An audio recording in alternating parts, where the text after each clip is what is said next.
మతిస్థిమితం లేక నోటికొచ్చిన పాటలు పాడుకుంటూ రోడ్లపై తిరుగుతున్న చెన్నమ్మ అనే అభాగ్యురాలిని హైదరాబాద్ సంతోష్ నగర్ పోలీసులు అమ్మానాన్న అనాథ ఆశ్రమానికి తరలించి ముందుగా తనను ఆశ్రమంలోని వైద్యశాలకు తీసుకువెళ్లగా వైద్యులు ప్రాథమిక వైద్య పరీక్షలు చేశారు.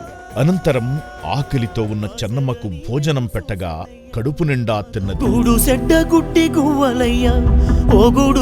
నా పేరు ఉమేష్.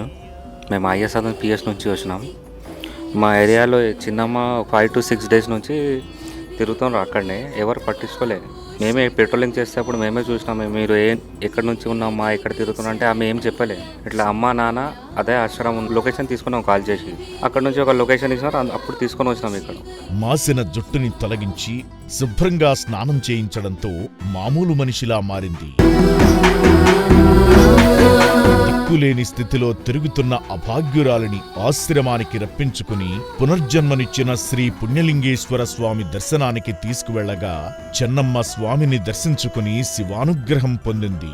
ఈ వీడియో చూస్తున్న చెన్నమ్మ కుటుంబ సభ్యులు ఆశ్రమానికి వచ్చి ఇంటికి తీసుకువెళ్లాల్సిందిగా శ్రీశంకర గురూజీ కోరుతున్నారు.